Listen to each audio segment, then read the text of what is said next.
Kosti, so pretty close to them. Yes, thank you, Pinja, for joining our webinar. Then we have someone who is not located in Helsinki. So, Göran, please introduce yourself. I will.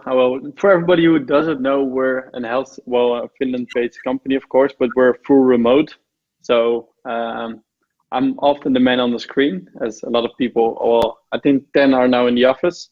And then I'm based in Holland, the only one. So if they ever have a meeting with me, I'm the man on the screen. So here again, based in Holland, customer success manager, history and sales. So I will be answering some sales questions today as well, how to follow up on leads, things like that. So if you have ever questions on that, let me know. Great, thank you. Then there's me. I'm Maria Apelahti. I am located in Helsinki, and like we already mentioned, about 3 meters from Pinja and 2 meters from Kosti.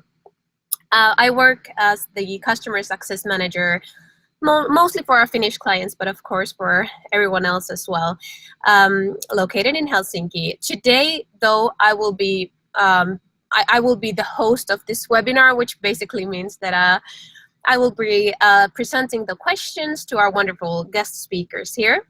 And I will also keep an eye on our chat. So I will be looking at any questions you might add to the chat. So just please write them there. I will look at every one of them. And let's try to squeeze in as many questions as we possibly can. But hey, let's get started. Ask us anything. We have questions ready. So let's go to the first one and let's see which one of our guest speakers will answer this one. We have a question from Violeta. Once I have a lead, how or who do I reach out to? What is the sales process after a lead is found? Okay, this one is for me. So I guess start at the beginning. What is the sales process after a lead is found? It's going to be different for every company. So you probably already have a sales process. I wouldn't recommend changing too much about that. Like if you're going to implement Leadfeeder, you don't have to change your entire sales process. It's just going to give you a lot more information beforehand, but also afterwards once you start reaching out. So once I have a lead, how or who do I reach out to? I will start defining your ideal customer profile, as in who's going to be, which company is of course interesting. So we offer custom feeds where we can show you exactly which companies would be interesting to reach out to. And then from there, start to defining who's going to be the decision maker. So who do you want to reach out to? You can find those on LinkedIn.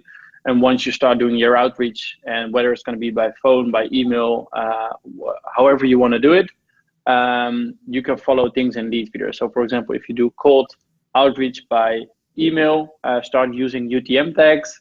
If you don't know what it is, ask in support from Pinja later. I'm going to give everything to Pinja, but it's going to help you to find out, did they actually click your email, for example. So this is a bit of a tricky question because there's no one size fits all. This is why we give one-on-one trainings. My recommendation is always don't change anything. If it's already working, use Leadfeeder to have more information about the companies who are visiting and find out, like, have they been doing something after you reached out to them. So you can see exactly where have they been, what was their journey on the website. So from there you can open up the conversation maybe in a different way. So if they looked at product X, Y, Z, you don't have to reach out just for product X, but also open up the scope for all the other products they have been looking at. So it's not probably going to be a direct answer on your question. So once again, this is why we give one-on-one training. So if you want to have a very specific case, just let us know. Go to the chat, ask for a one-on-one training, and then the customer success manager will guide you exactly through it. Thank you. Thank you, Göran. Let's go to the next question. We have a question from Arto. Where can I find tips and tricks about Leadfeeder? Great question. Who is going to take this one?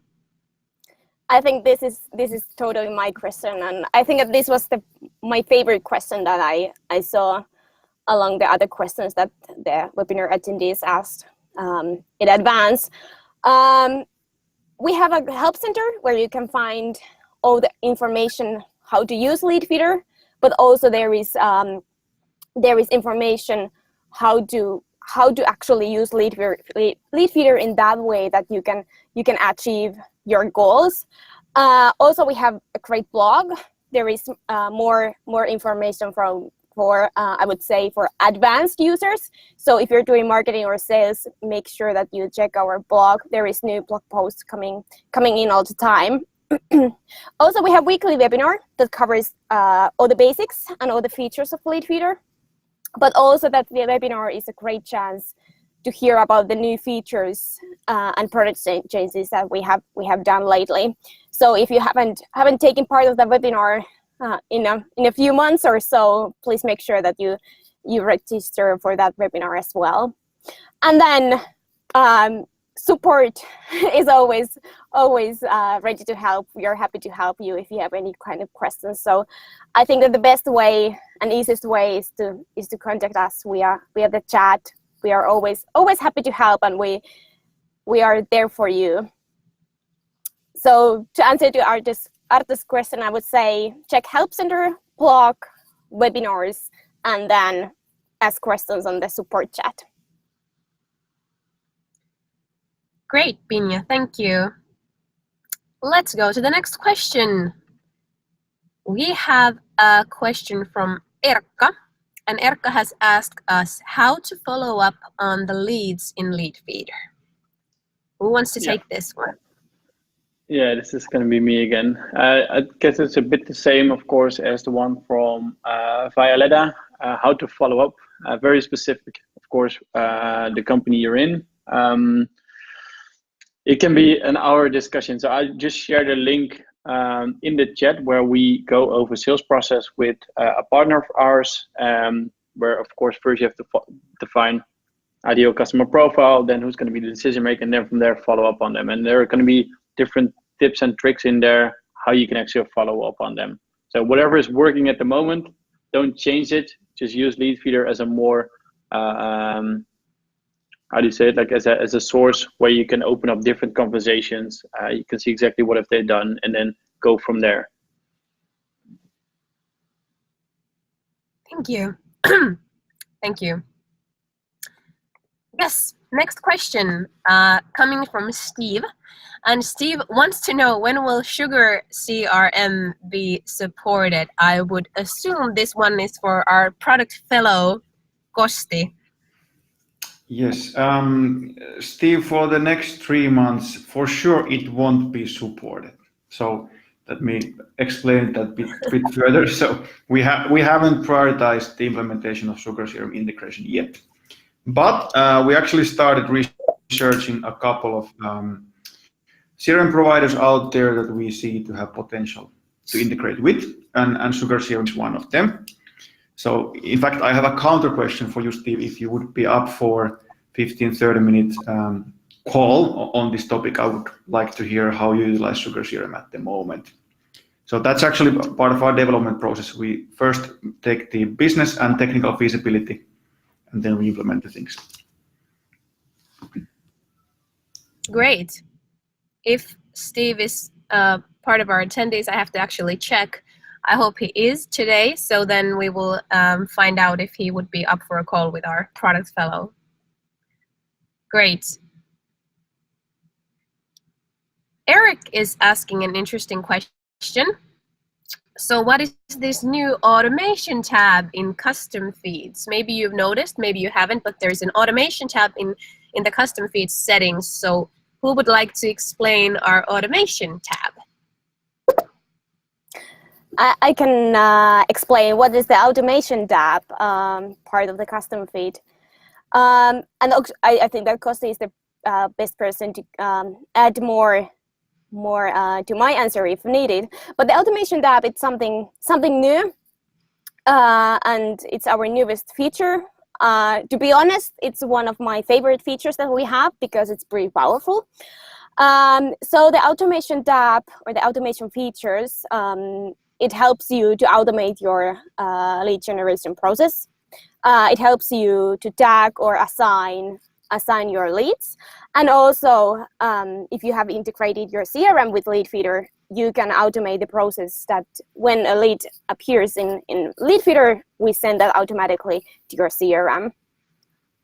And of course, why this is powerful feature and why I like this most is that there is less manual work when you are using automation. Kosti, am I missing something related to that feature that you would like to add? That's the value-adding part. I don't want to add any technical details because they are not interesting nor beneficial for anyone. Cool. Then I think that we can move on to the next question.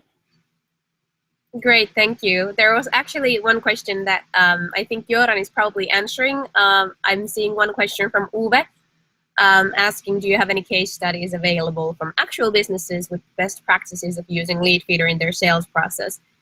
We do. We have lots of case studies in our blog. So there's lots of things to go through. We are constantly also trying to get new ones from our customers. So most definitely from actual businesses, and also we have one called How Leadfeeder Uses Leadfeeder. Oh yes, Göran just pasted it there. So yeah, check those out. Really good ones to get some inspiration from to your own use. Great, thanks for the question, Uwe. Next question is coming actually from Meghan. We have a question. What is a good process, best practices to use Leadfeeder? Cool, I will take this one.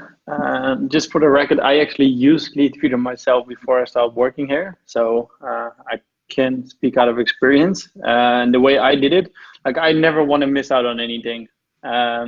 So if you're going to look at Leadfeeder, you don't want to miss out on anything. So what I basically did is I created some custom feeds for myself where it was very structured and process-wise, where I could see all the new leads, and the ones I didn't find interesting, they won't be shown anymore in my feed. So good process, best practice. If you're going to work with just one person, it's going to be very easy. I would just go through all the leads within your Leadfeeder and either going to assign the leads which you find interesting to yourself, or going to tag, assign the leads you find interesting, assign them to yourself, or tag the ones you don't find interesting. And from there, you can create a custom feed where you don't see all the companies who already have a tag or have been assigned. So in that case, you would only see the new companies. So you don't have to look at all the companies every time again. So it's just going to save you time instead of just looking at the same companies all the time. If it's going to be bigger, then of course assign the lead to the specific salesperson. Let him or her receive notifications about the companies he or she is interested in. So you don't receive a lot of notifications about companies which aren't relevant for that specific salesperson. We are writing up a blog regarding process-wise, but this is like the basics. So make sure you're not doing the same thing twice. That's something I never like to do. So start to create a process where you add a lot of data to the leads within Leadfeeder, which you can use in the custom feeds. So relevant persons should only receive, salespersons should only receive emails from the leads they're interested in, and you don't have to look at a company twice if it's not relevant for you. That will be my process-wise best practice. So make sure to not look at a company twice, and then the next step would be have the information where you want it to be. So the automation tool, which is already explained, make sure you will have the information where your sales guys want it to have. So they don't have to switch systems all the time, but they can have just all the information at the place they're using already. So if it's going to be a CRM system, which we integrate with, it's easy. If we can't integrate with it, you can always do it via Zapier or via our API.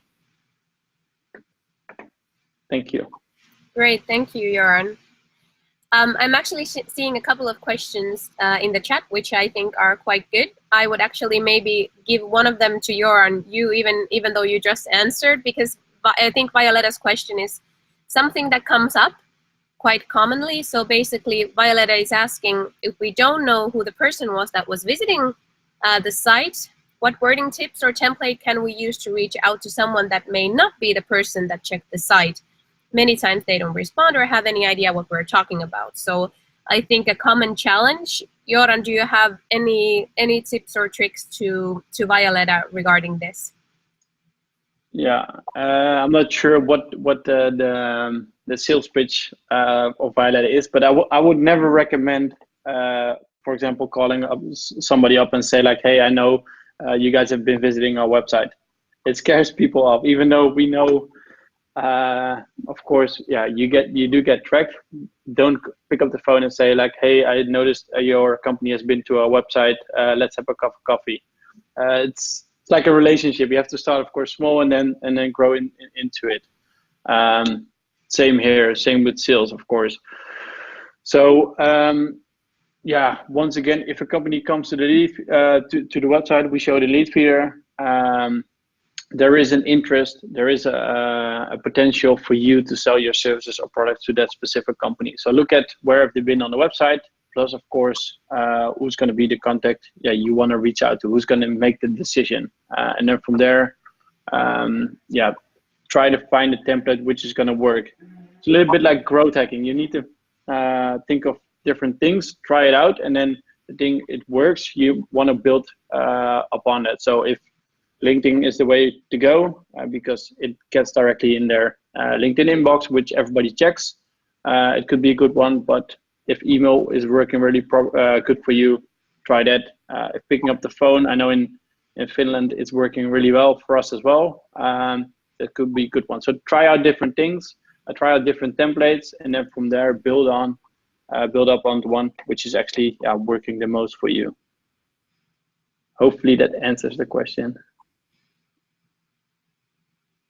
Great.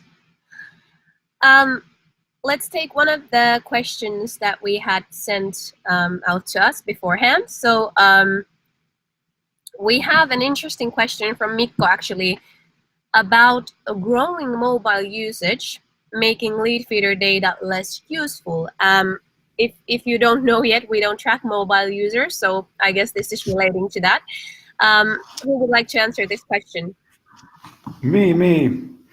Yeah, well, to correct a bit, Maria, what you said, we do track mobile usage, but only in case it's coming from the company networks.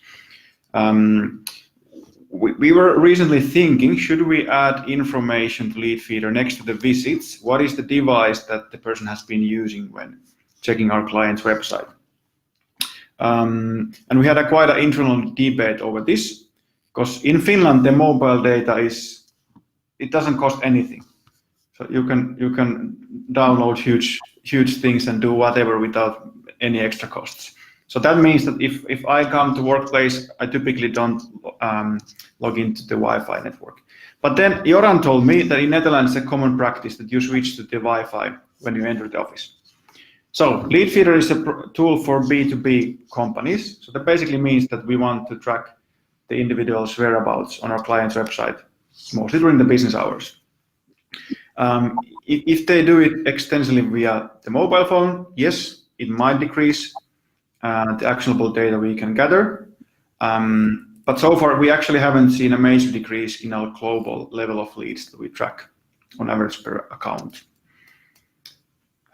So Mikko, yes, a bit, but not as drastically as you would maybe imagine. Yeah, and just to add to it, if I look at my if I look at my business browsing, if I find something interesting, I always go on my desktop just because it's just gonna give more information. So maybe it is gonna even show you more relevant leads in Leadfeeder. Good point.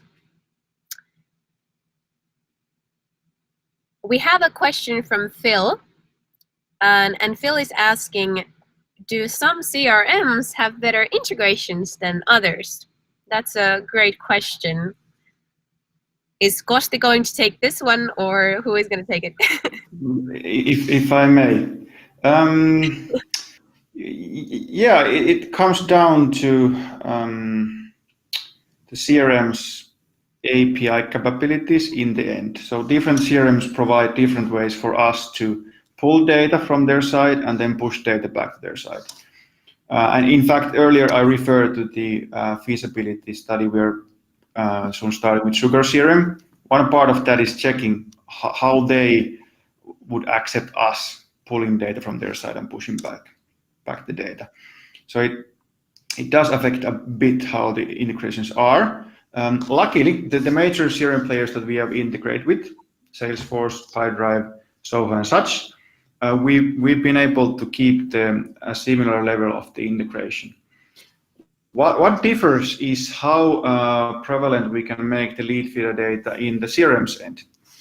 So if you check at Pipedrive, we are pushing the visits there as nodes, which don't necessarily show up as well. Whereas in Salesforce, we have a dedicated an object, a table within the account record or the deal record.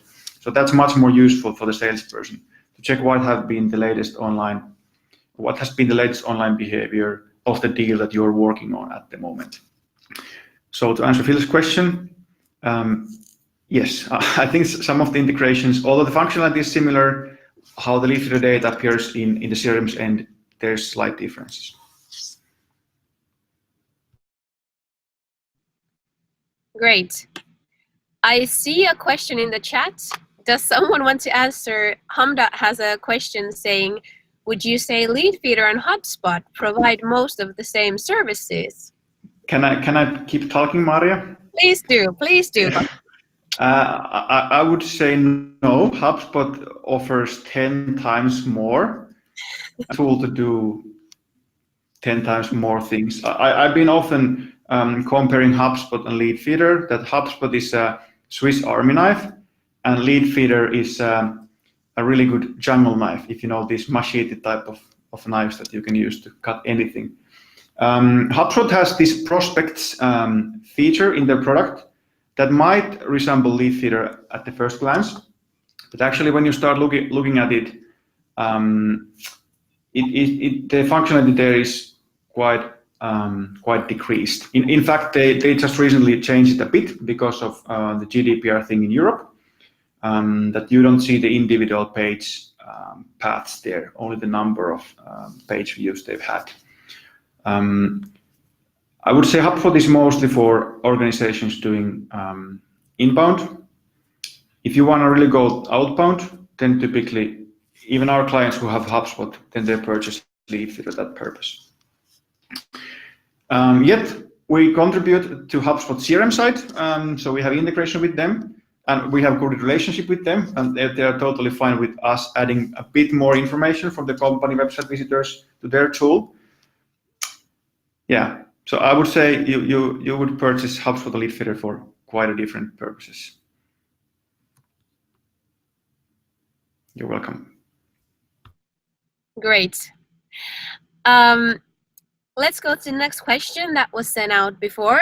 These are great questions that you're presenting, so please just write them as they come to your mind.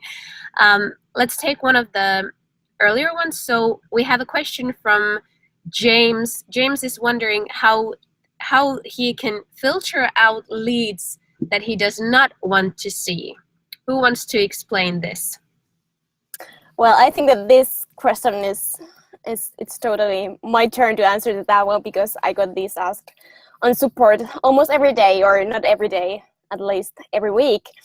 There isn't only one way to filter leads. There is actually two ways, or three, depending how you want to count. One is that you can hide leads that you're not interested in. Second option is that you set up traffic filters in your Leadfeeder settings. With those filters, you can either include or exclude, for example, leads from a specific country. So, for example, if you're doing business only in the US or only in Finland or only in the Netherlands, you can include or you can set up the traffic filters so that you see only leads from the specific country you have selected. Then, if you want to get a bit in the advanced level, and you know how Google Analytics works, you can create there a new view, and there you have more options, what kind of traffic you want to include or exclude to your view, and then you can connect that view or add that view to your Leadfeeder, and then see those leads in your Leadfeeder feed. So there isn't one right way to do it. Some people, they want to see all the leads, what we identify for them, and then they hide them when they comes up, when they appears. And then some users, they like to use traffic filters, and then there is also the third user group who want to create the Google Analytics view.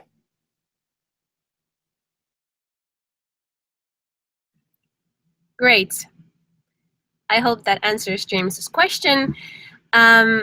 Yes, so let's go to the next one. Stephen is asking us telling us using Leadfeeder with cold emailing. So, Göran, would this be up your park? Yeah, it will. It's kind of already what I explained before, so I won't deep dive into this one. But what I definitely would recommend is start using UTM tags. I pasted the link already at the beginning of the chat, where you can tag the links you're going to use within your email. So instead of it showing up as a direct visit to your website, it actually shows up, they came in from the email from Göran, for example.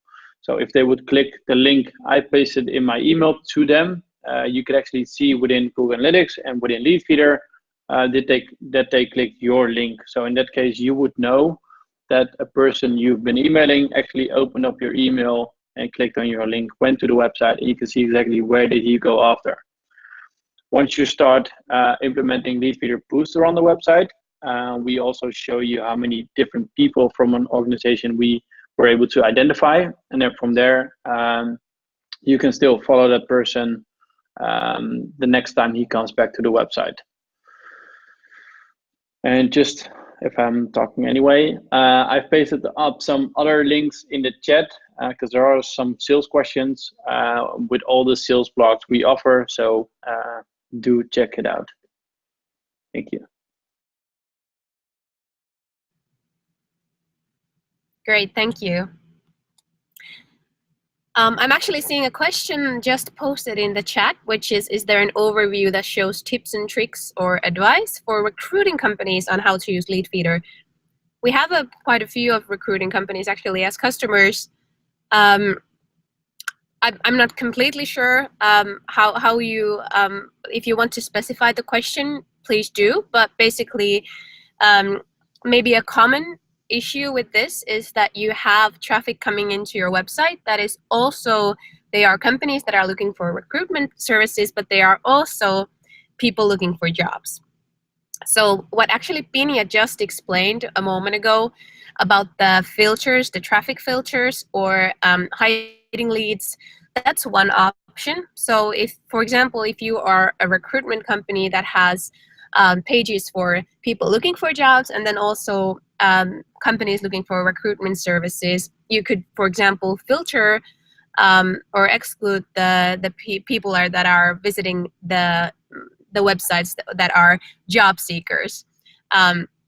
So that's one thing. But if you have something more specific that you want to have answered, please ask more. But that just came to my mind as I read your question. Great. We have Elina asking, how do you find the leads and companies? Maybe this is a technical question. Maybe I'm pointing at you, Kosti. Yeah, sure. Well, first I would tell you, Elina, that you actually find them because you get the traffic to the website. So it's thanks to you. Then it's our task to identify the good stuff among that traffic.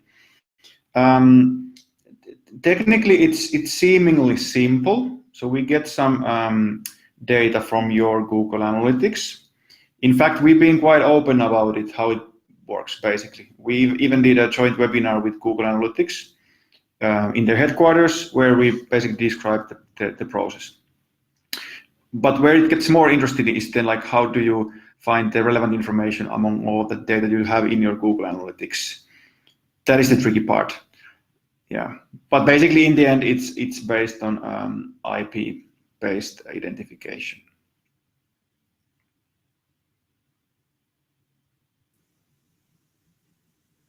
Great. Next question we have actually from Rory. Rory is asking a specific country-specific question.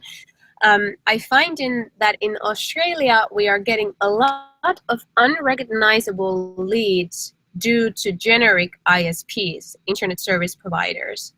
Who wants to comment on this one? I can give the same, pretty much the same answer. So since we are relying on the IP-based IP address-based identification, and in case your country doesn't have the habit of having dedicated IP addresses for companies, that is then something that we can't kind of go around. So the IP addresses that your visitors from your company would have are actually owned by the internet service providers. There might be dynamic IP addresses. So we can't get on hold of that what is the real company behind the visit.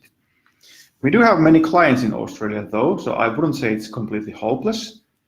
Though I haven't been there, so I can't tell what is the real situation. But if you say so, I believe that it might be some type of issue there.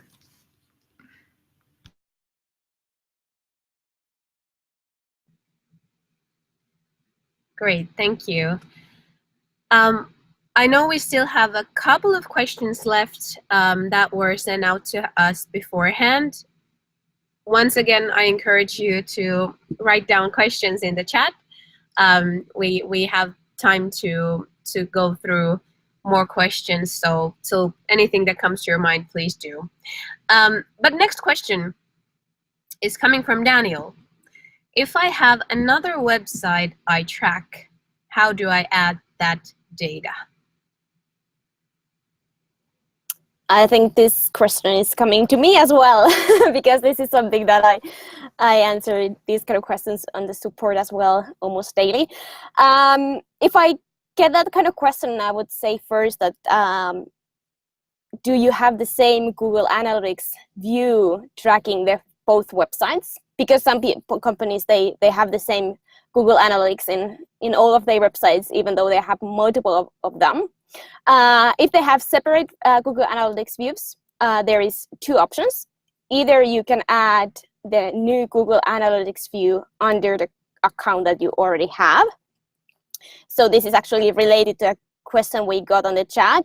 Is there a limit to the number of websites you can track with Leadfeeder? So under one Leadfeeder account, you can add 10 Google Analytics views. Another option is that you create a separate Leadfeeder account for each of the websites, and then you have the leads in the under separate accounts. So in the case that you don't want to kind of like get the data mixed, then it's better that you create two separate accounts. But in some cases, it's good to have all the leads and all the traffic in the one place. Then you can add them as Google Analytics views under one website account. I hope that answers to this question. Or do you have something to add, Kosti, Maria, or Joran? Nope. Okay, then I think that we can move to the next question. Great. Next question, let's see what we have. We have a question coming from Hans, and Hans is asking, can you extend my free trial? My boss thinks we're not getting enough out of it to start paying. Does someone get this question a lot? Please feel free to answer. I think that because Joran has been done some sales in Leadfeeder, you can kind of answer to that question. But I can start to answer to that question and say that, hey, yes, you can extend your trial. We have a referral program, so when you share your personal link and someone sign up and starts using Leadfeeder via that link, you will get a free trial. And that link and all the information, you can find them via your Leadfeeder personal settings. But Göran, if you get that kind of question and you are trying to sell Leadfeeder to your client, how would you answer to that kind of question? Yeah, good question. I mean, if I look at it now, I'm customer success manager, so my goal is to have the customer get value out of Leadfeeder, of course. I guess the way it works in sales, if you give something to your client or to your prospect, you want something in return. So my question is if Hans is now in the room, so he actually showed up for the webinar, I would say we're gonna extend his trial, just because he actually showed up at the webinar. He did his effort, so we can do ours. So if Hans is in the webinar, because I see there is a Hans, so if it's him, just respond in 30 seconds with yes, and then we're gonna extend your trial right away. This is Thank fun. you, Göran. This is fun. This is a good example of it's very beneficial to attend these webinars. There might be some surprise gifts that we give. So this is a good example of that. I just looked through one of the pre-sent questions. We have one left, which we will cover gladly. If there's any questions you still want to ask, please do. You can post the questions there. So we have one left at this point.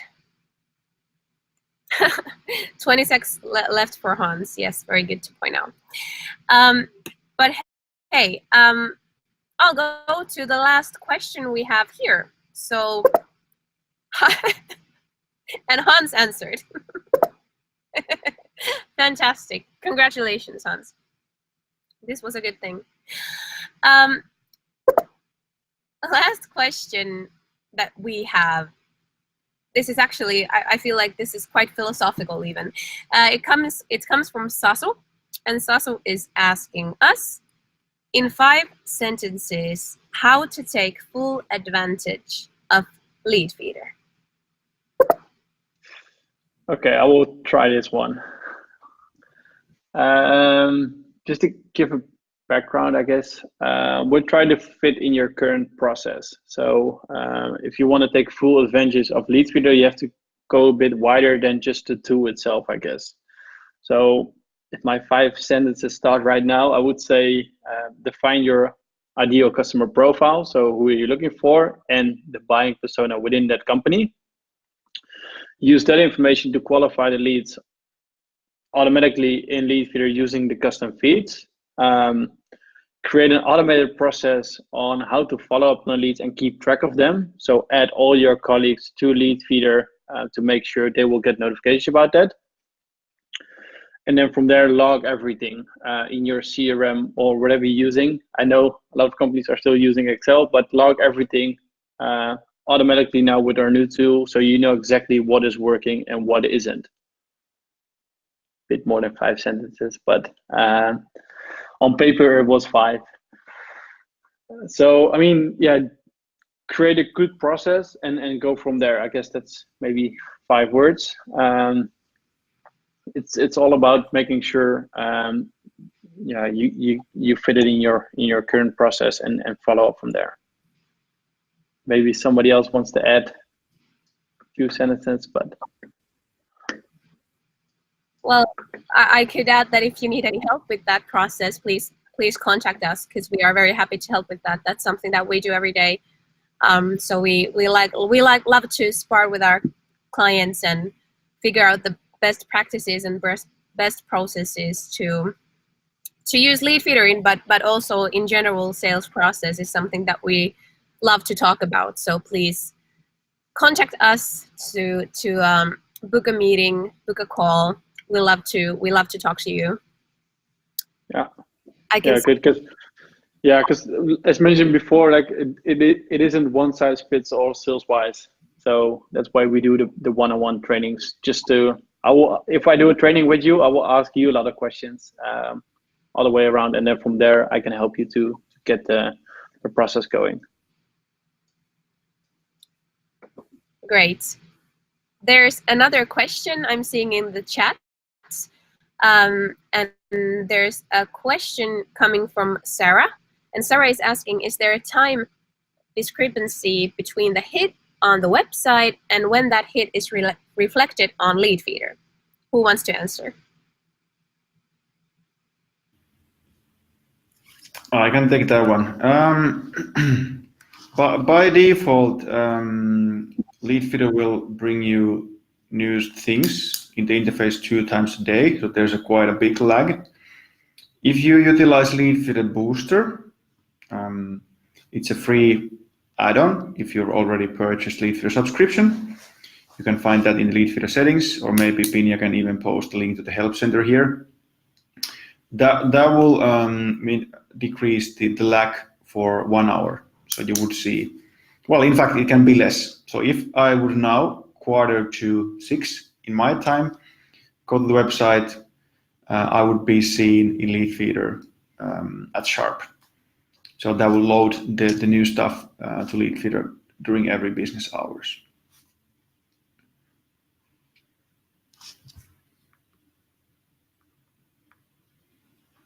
Great.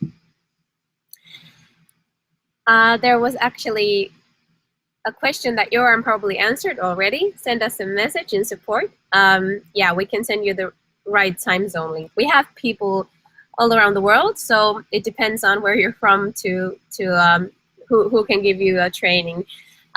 Violeta's question is the one-on-one training part of the service offered by having a Leadfeeder subscription, or is there an additional fee for this training?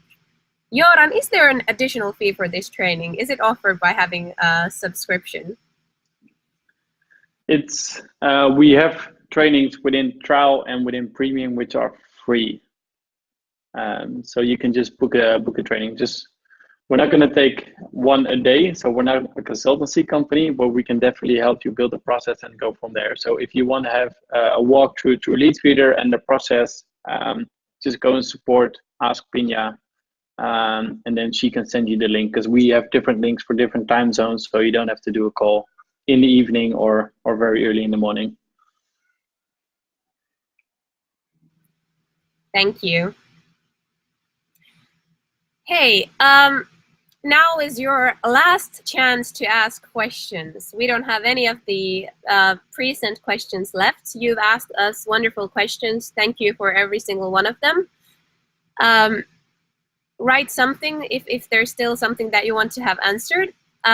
But all in all, I would like to say thank you so much for participating on our first ever Ask Us Anything webinar. This was actually a lot of fun. This was nice to get to know you a little bit, to get your questions and see you there, asking really good questions. And thank you to everyone also that wrote questions beforehand. So those were extremely valuable. Thank you to my wonderful guest speakers, Kosti, Joran, and Pinja. You did an amazing job. This would have been very difficult to do by myself. So thank you to my lovely colleagues. Thanks, everyone. Thank you. Have a good day. Thank you. Have a good day. And see you on support. See you on support. Thanks, everyone. Bye-bye. Bye.